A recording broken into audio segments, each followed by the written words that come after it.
Welcome to the Cabral Concept, where board-certified naturopath and integrative health practitioner Dr. Stephen Cabral shares how he was diagnosed at the age of 17 with a life-altering illness and given no hope for recovery. It was only after studying and traveling all over the world did he discover how to combine ancient Ayurvedic healing practices with state-of-the-art naturopathic and functional medicine to fully rebalance the body and re-energize it with life. It's time to discover how to get well, lose weight, and finally feel alive again. And now, here's your host, Dr. Stephen Cabral.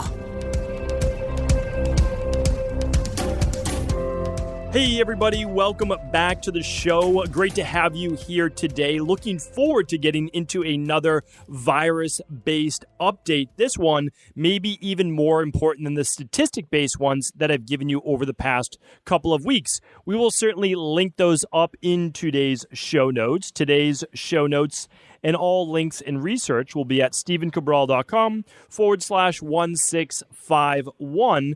And during the show, I'll give you additional podcasts to check out for the latest statistics on the virus. This means unbiased, non-media related, non-hype related podcasts where you can simply trust and see the actual information given to you. And in probably another week or two, I will give you additional updates on where we're at with real statistics, not media-based statistics. So the reason for today's show, which is really going over the top 10 worst viral advice-based myths and just really debunking those, is I'm doing this because two reasons. One, the media loves instilling fear in people. They instill fear in people, as I've said before, because it's one of the oldest tricks in the book to get you to tune back in. Essentially, what happens in the limbic part of the brain is that when we hear about danger, we are all ears, literally. We want to know what's coming next so that we can protect ourselves. Totally understandable, right? That's kept us alive for many hundreds of thousands of years. We could even say millions of years if you want to go back further. So that served us very well. But now today, not as well, since we don't have the same dangers that we once had. Now, the media knows that this open loop still exists. So it's called the open loop concept. So what they do is they give you information, but they're not telling you how to fix it or when it will end. So since we don't know the end is in sight, we continue to tune back into the news, media channels, etc. And I'm not saying one particular outlet is better than another. They're pretty much perpetuating fear. So what I want to do today, though, is also debunk a lot of the, I would say, downright ridiculous recommendations being given to children going back to school, as well as adults in everyday life. So let's go over those right now because there's much to talk about. I'll do a separate episode coming up very soon on children going back to school and, let's say, adults going back to the workplace on what's realistic, what's not, what to expect. So I'm going to put that in my notes right now with kids going back to school and adults going back, all right? Great. So the first one is this. The first one is, again, people being told and people following through with wearing a mask in their car by themselves. So when you see someone in a car with a mask on by themselves, that person, we know, and again, I want you to know that I'm not making fun of anyone that does this, okay? Because a lot of people they're saying that they're not critical thinkers, whatever it might be. But the truth is that people are scared, right? They're afraid. And so I get it. It makes total sense to me. But I also want people to be healthier. So pretty ridiculous, but this was literally just published. Someone on my team sent it to me this morning that the Washington, it was in the Washington paper, it doesn't really matter, out of Washington University. But basically they said, and this is how outrageous conventional medicine can be. We should start looking at things that may boost the immune system, since that may help with this particular virus. And again, you know that I can't say the name of the virus because it gets my posts and everything else banned, essentially. But you have to understand that conventional medicine, after 6 months, is just now saying maybe we should look at the immune system. When we know in just one study, again, like this is one of many, many, many, that those with inadequate vitamin D levels are twice as likely to get the virus. And also the fatality rates go up. And this is just with vitamin D, one nutrient, and yet they're banning people from going to the beach.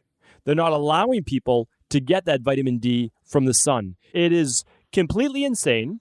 Is it orchestrated? I don't know. I actually have no idea. It's not really my field of study or my specialty, nor do I really go into different types of potential conspiracies, etc. Maybe it is. Maybe it's not. All I can deal with is the health-based side of it, and that's what I want to share with you. Another podcast, another person will be able to share with you other parts of this. But what I need you to know is how do you keep yourself healthy, your family healthy, but also not live in fear. So if you're in a car and you typically wear a mask, there is not, again, I'm not giving medical advice, so I just want you to know that, only conventional medicine, only the MD after person's name in private practice, still currently in practice, still licensed, could give you any type of disease, diagnosis, cure, treatment. What I'm doing is giving you health-based advice. But if you're driving down the road in your car, you don't need to wear a mask, from my perspective, because you, if you have the virus, are not going to give it to yourself. There's no one else in the car. You're driving at 30 miles an hour, 50 miles an hour, whatever it might be. Now, I do understand if someone puts it on, right before they get out and they're, heading into the store or whatever it might be. I get it. First of all, I want to move to this. Well, I'll jump to it right now. So I've done many podcasts on do masks work? Okay, so I'm going to give you the actual number of that podcast so that I don't have to go deep into it today. But what I want you to look at is the actual science behind this. And this is why I'm finding it so outrageous that the medical system will actually promote things that they know don't work. And so I laid out that science for you in episode 1589, StephenCabral.com/1589. By the way that I found that show, just go to StephenCabral.com/podcasts and just type in masks, or I typed in do masks work. And then that brought me right to the second show, which is 1589. So I'll just give you a quick rundown, though. When we are looking at the N95 masks, when fitted properly to the face, when you're not touching the inside of the mask, they work, okay? They work well for viruses. They have a moisture barrier. The masks are woven. They don't allow the smaller particles in while breathing. The surgical masks, those would be the blue ones, typically a 3-ply layer, 3 layers. There's a moisture barrier in there. They're the ones that you see at your dentist's office. They're the ones that you see at hospitals. You can pinch the nose. The sides don't fit tight, which is why they are not 100% effective. They're more like 70% effective. And they help people to not spread the virus, but you breathe in the air around you so that you could still get the virus. So again, I want to be truthful with you. And fabric masks pretty much don't work at all. There's a couple percentage points. That's about it. Why? I'm not talking about woven, like you see people with these crochet masks, which is, by the way, completely insane. They're filled with holes, and yet people, again, not really thinking about it. Maybe because they're told that any mask is better than no mask, but that's actually not true. Like a crochet mask is just for design. It's just decoration on your face. So let's say you wear a bandana or a fabric-based mask. Okay, there's no moisture-based barrier, and they're not woven, which means that tiny, intricate fibers aren't catching anything, right? They're not catching as much. So what happens is this. They give us the false sense of security that they would actually be working when they're really not. I mean, they're honestly, they're not. So, because the microns, so there's just called the particles, are just smaller than what would be the actual woven pieces of the fabric. So they can just be, you can breathe them in like that. And honestly, it's very straightforward science. The viral particles are smaller than the openings in the fabric masks, so you can breathe through them. So that's about it. It's better for if someone has a cough, but the truth is this: if you have a cough, you probably shouldn't be going out right now. That's how I look at it. I really do. It's like if you're sick or potentially sick, feeling run down, fever, cough, don't go out. Don't spread it to others. We should not be doing that, right? That's the thing. And if you do have to cough for any reason, well, and if you do have a cough, and again, for sure that it's not the virus, okay, wear a mask and cough in your elbow. Turn away from people, cough in your elbow. But that's it. We saw Dr. Fauci. This is just a month ago. Baseball season starts back up. He's sitting in the stands with 2 people directly beside him, 1 foot away, and he isn't wearing his mask. Okay, so he was the one back in March saying that masks don't work. There's no need to wear masks. And then all of a sudden did an about face, 180 degrees, saying that everybody should be wearing masks.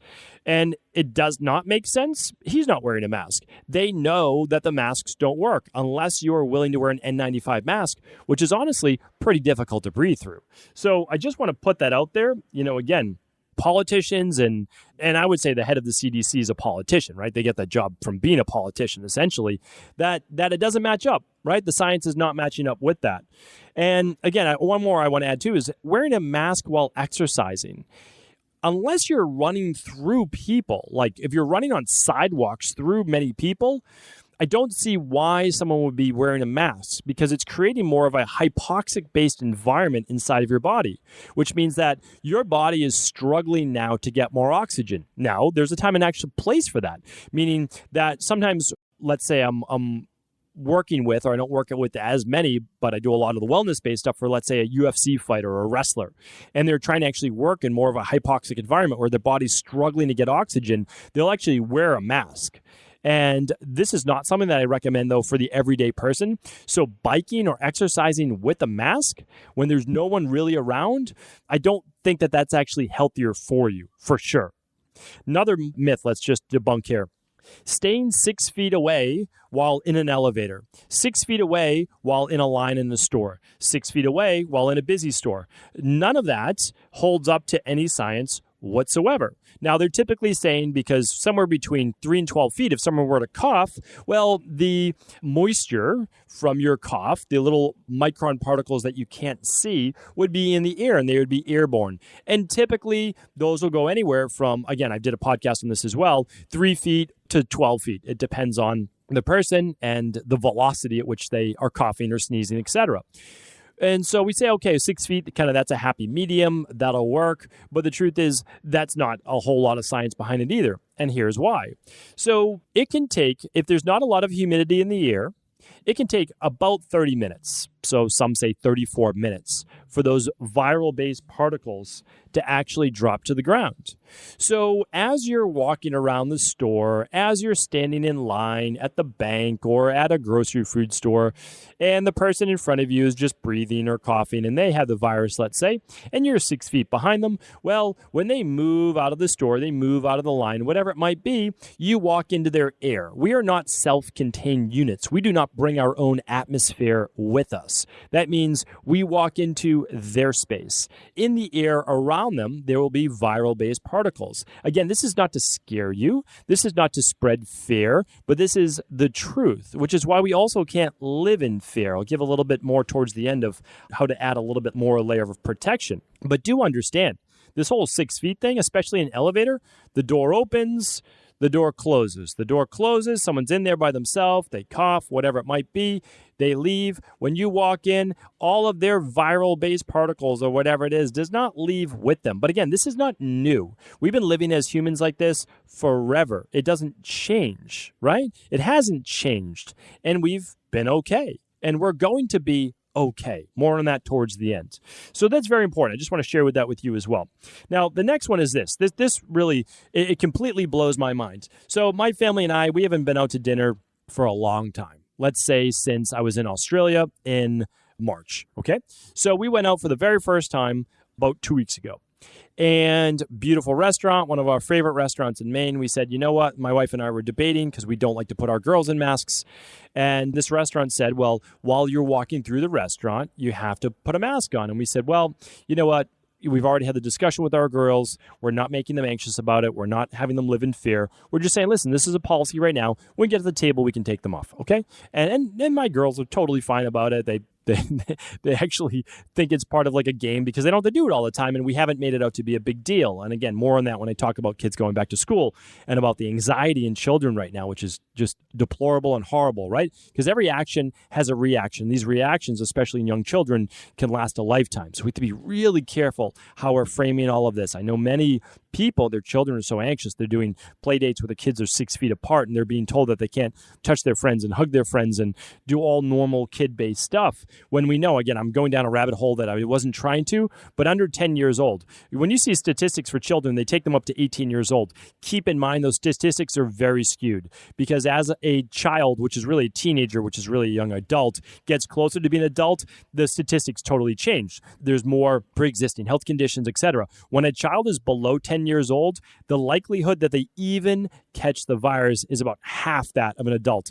And most are completely asymptomatic, and most are also not contagious. So we have to really begin to, again, look at the statistics, look at the actual science. This is something the media does not share with you because why? It doesn't serve their purpose of you tuning in, you staying afraid, them making you afraid. And also then you get to watch all the advertisements that they sell, right? That's what it's all about. Selling a lot of ads. The more eyeballs they have on their media channel, the more they can charge advertisers because they say, hey, we have this many people, we're going to charge this. And so, that's how the dirty game works. So, but keep in mind, so we go to the restaurant and put our masks on. We walk to our table. It's maybe like 40 feet, one of our favorite restaurants. It's all local. It's all local farms, literally organic, beautiful, beautiful restaurant, really nice presentation, nothing fancy. It's a great restaurant up here in Maine. And so here's the thing. We walk through the restaurant, we sit at our table. Okay, the table is like half inside, half outside, is basically screened in. So it's kind of outside. It's a screened porch. And that's because there's a million mosquitoes every square inch in Maine, especially this time of the year, especially at dusk, which is when we ate. So here's the thing, though. We are about, let's say, 5-6 feet or so from the table beside us. There's a bunch of people. People are obviously talking loudly because it's a restaurant. The louder you talk, the more projection there is in moisture out of the mouth, which means the more potential spread for viruses. Now, it's okay for us to sit at a table and not wear a mask. Yet, if I were to stand up, the mask has to be put on. Again, I know the restaurants are just trying to abide by the rules and laws, but the rules and laws make no sense. So I can walk through the restaurant and I have to put a mask on. Yet I can sit at a table no closer or further away than anyone else is when I walked, and yet I'm okay then. So again, do we need the mask or do we not need the mask? And I just want people to begin to really think for themselves. Because if you can walk through a restaurant and you can sit, but yet you have to wear a mask in one, does this make any sense? And the answer is no. No, not at all. It does not make any sense. Meaning like, okay, somehow you get protection while seated, but not when standing. Again, we have to start to really question what we're being told and does it add up? All right, the next one is this. Really, really important is worrying that everyone is going to get you sick. Okay? So here's the thing. 70+% of people are going, well, I shouldn't say they're going to get the virus, but are asymptomatic when they do get it. We, again, go back to, let me get you the podcast right now because I know that I've been saying it. I want to make sure that you get these podcasts. Okay. It was episode 1630. Are we in the second wave? That was new updates and statistics. It just came out, let's see, on July 23rd, so not too long ago, okay? I'll give you the next updates in another week or two. That was episode 1630, and then the follow-up is who's most susceptible to the virus. That was 1637, and that came out July 30th. So if you can check out those two shows, that'll give you a lot of information. The updates as to where we're going, essentially, with the virus, how many people need to get the virus in order to get herd immunity, and then also who's most susceptible and how to protect those people, right? Because the virus is real. I'm not saying that it's not real, but what I'm saying is we have to be careful because if you live in constant fear and constant stress, it actually weakens your immune system. And if you weaken your immune system, well, now you leave yourself more susceptible to getting the virus, right? It's a vicious cycle.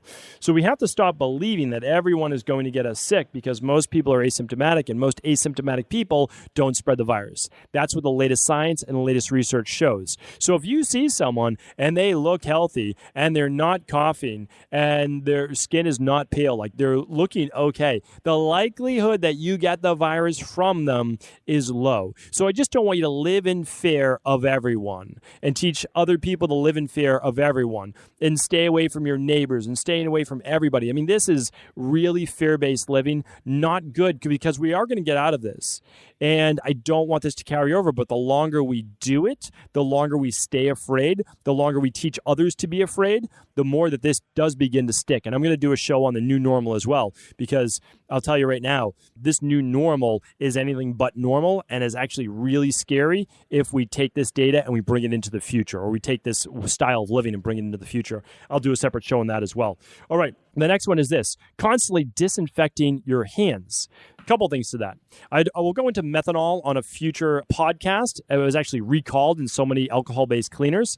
The triclosan that's sometimes in these cleaners, which is a known cancer-causing carcinogen, not in all of them, but in many, even in some toothpaste. And then also using all of these antibiotic-based soaps. The problem with that is this, is that it weakens your immune system over time. So we're doing all of these things that we're told are good for us, but over time, really bad for us. Now, am I saying there's not a time and place to clean your hands? Of course there is. If you were in a high-touch environment, touching all sorts of things that hundreds to potentially thousands of other people touched, like going to the gym, etc., you should wash your hands. And you should, no doubt about it, if you only have access to a hand cleaner, like one of those pump type things, well, you want to make sure that it doesn't carry or doesn't have triclosan or methanol, these other things. Get a better one. Get a cleaner one, right?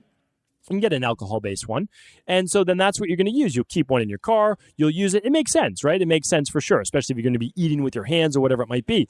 But to constantly be doing that is constantly weakening the immune system. So we have to be careful about that. What we do in the short term could affect us in the long term. So I want to share that with you. More updates on that to come. But constantly disinfecting your hands. Remember, if your hands don't go into your mouth, into your nose, or into your eyes, you're not passing the virus from your hands to the rest of your body. If there are no cuts on your hands, there are no cracks in the skin, you are not passing the virus to the rest of your body unless you put your fingers in your mouth, or the inside of your mask, or in your nose, or in your eyes, right? So actually, I had to touch on this. I know my time's coming up, but face shields, another thing. People are using face shields. We have to be careful here, right? Face shields can block a lot of the cough that you are coughing, but you can breathe all of the air around you, right? It goes in and around. So people are saying, well, wear face shields to protect your eyes and wear a mask under your face shield. But again, how far are we going to go, right? Because the next thing you say, well, we want to make sure that it's an N95 mask with a face shield or goggles. And some schools are actually recommending this. And that, again, these are children. We have to be really careful what we are doing with kids. And I've been testing this, and sometimes oxygen drops with face masks, sometimes it doesn't. But what I've noticed, because when I put a mask on to go into a store, my heart rate variability drops. I mean, very few people have tested this because very few people, myself and maybe a handful of other people, wear a monitor that actually measures real-time heart rate variability, which is your body's response to stress. That means that wearing that mask puts you in yes, you can keep your oxygen high enough, but you have to work harder, which puts your body in what? Well, more of a sympathetic nervous system dominant state. And that lowers your heart rate variability, which what? Lowers your response to stress over time. I'll do more on that in the future, but very few people, if anyone, has even discussed that yet. And so again, really careful, especially with children. All right, the next one is this: staying inside and closing everything would stop the virus, right? So people are still shouting from the rooftops, close all businesses, mandatory lockdown, martial law, everyone stay inside for 2 weeks. Not only is that incredibly dangerous that we would ever hand over that type of power to the government, right? Because then it's like, well, what happened next? There's already video cameras installed everywhere. There's already all sorts of different towers and things like that put around us. And now we're going to allow the military to lock everyone down in our homes for 2 weeks for a virus, which I'm going to get to in the end, that is more than likely twice as strong as the flu. But we'll get to that in just a second. So again, I'm not downplaying it, but I'm also being realistic, right? And I'll talk about that in just a moment. But here's the thing. The only way that you could stop the spread of this virus, the only way is that you would do a full lockdown, keep everyone in their home, close everything. That means no grocery food shopping. And that means no going to pick up things at the pharmacy, no anything for 2 weeks. And that's because whoever has the virus, then it'll be not contagious within 2 weeks. And people say, well, we would just allow people in at certain times in the grocery food store. No, it does not work that way because the viral-based particles can still be in the air for around 30 minutes. So it doesn't work. So the only way that it would ever die out is that whoever had it would stay in their house and Again, hopefully they would get better because they can't go to the hospital. Or if the people that work at the hospital, they would have to sleep at the hospital for 2 weeks. Like that's the only way that this works because partial closings only delays the process. That's it. Only delays the process of herd immunity. It never gets rid of it. It does not get rid of it. And that's because people mingle with other people at stores. And then they go to their family. And then their family mingles with other people. It's how it works. So people are saying like, oh, well, we're doing this social distancing and these bubbles with just certain families. You're not. You're not. Again, like I'm only saying that because it's the truth. And I want you to understand that we don't have to live in fear. We don't have to be afraid. If a family member from your bubble goes to a Whole Foods or a grocery food store or inside of any store, your bubble has been broken. You've been exposed to the air where hundreds to potentially thousands of other people have breathed and coughed in, okay? So again, I want to be realistic so that we don't have to isolate ourselves from other human beings. Really, really important, okay? Super important. And then I'm going to give you one more, all right? I'm going to do the new normal on a different show. All right. Here's the thing, and I gave it to you, the statistics on the previous shows, but there are 3 different ways that you look at the severity of a virus or a pandemic, okay? There's the case fatality rate, okay? That's what we start with. It's how many cases do we know about and how many people are dying. I talked about that, again, on just 2 shows before. Really important to look at that, okay? That was on the Who's Most Susceptible, 1637. And then there's the crude mortality rate, okay? That's the number of people that we know had the virus and have died, right? So the number is typically very, very high, right? If you're not doing any testing like we did in the beginning, right? So we've only tested on people that were sick. Well, the fatality rate is extremely high. It was like 7-8%. Well, we know that to not be the truth. Why? Because now we're testing other people, right? We're not just testing people that were sick. So now we can see what's called the infection mortality rate or infection fatality rate. And that is dropping every single week. It's why the media won't show you. They don't show you as much as they used to. They don't have that ticker going. Or if they do, it's the whole world, so it makes it look higher. But they don't show you the actual mortality rate or people dying now. They actually show you the number of cases because the cases are spiking. Why are the cases spiking? Well, when you do 5 to 10x the amount of testing every single day and you've done over 60 million tests just in the United States alone, well, you're going to find a whole lot of people that were positive. That doesn't mean the fatality rate's going up. It's actually just the opposite. Mortality rate is dropping, not because we have better care or anything like that, although we do know that ventilators, those types of things are not working. But I will tell you this, it is because more people get it, more people are asymptomatic, and so we know that a fraction of 1% of people actually die from this, those people being 75 plus years old. Average age of mortality is 78 to 81 years old, older than the average life expectancy in the United States. Those people younger than 65, very small chance. I went through this again. I gave you all the statistics previous to that. So what does that mean? Well, it means children who are immunocompromised all the way through adults that are immunocompromised at any age need to be cared for, and they should be wearing N95 masks when in public. Ideally, you're staying more isolated. You are actually staying away from people because the virus is more potentially fatal to you.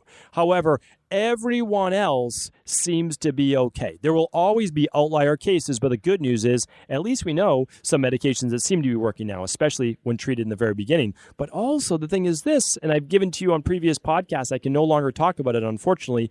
I had to take down my whole viral-based protocol page and everything, but there are lots of natural-based modalities in order to boost your immune system, right? So we don't need to live in fear. The biggest thing is this. We need to protect the people that are most at risk. Children without pre-existing health conditions are not part of that. They are not part of it.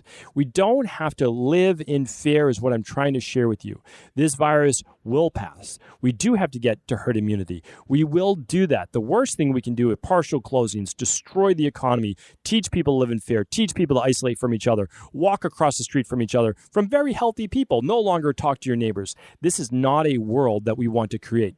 And remember, each one of us are responsible for it, meaning that we can all make our own decision for us. I just hope that we continue to spread joy, spread love, even during these times, and that we help out our neighbor. If your neighbor is in the 65 plus category, especially 75 plus, if they are immunocompromised, help them out. Do grocery food shopping for them. Ask them if you need to run to the pharmacy or whatever they need and help them out. That's really what it's all about. This is the time, right? This is the time when we're judged. How can we help other people also to not live in fear? So hopefully this podcast has been helpful. Thank you so much for tuning to the show. I appreciate you. Let me know what you thought. I know it's controversial, but what I'm trying to do, though, is just give you another opinion, another thought process as to what's being propagated and spread by the media. Thanks so much. Take care. Have an amazing day.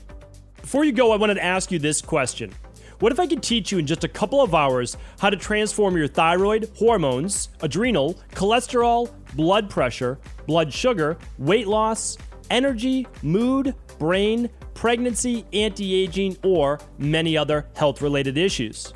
After 20 years in private practice, after seeing and overseeing 250,000 client appointments, I sincerely feel I have the real-world data and have found the answer you've been searching for.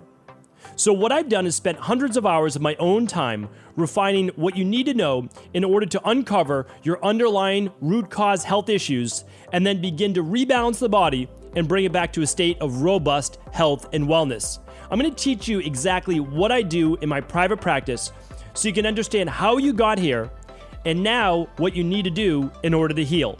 You'll receive all of the important success checklists, protocols, and even ways to customize it to make the program fit your busy life. And you'll get all of this at a fraction of the price. Let me save you the time, money, energy, stress, and frustration of not knowing what to do next. Instead of reading dozens of books on the topic and seeing multiple practitioners, I will condense everything that you need to know in just a few hours of video tutorials that you can watch and listen to anywhere. Together, we will make this healing process an enjoyable one that you can take with you for the rest of your life. I wish you all of the best of health and happiness, and I hope to be able to guide you on your healing journey through my Health Results Accelerators. Simply choose the health imbalance you're currently suffering from, and by the end of today, you'll know what went wrong and how to get well again. I guarantee it. For details, head over now to stephencabral.com/courses.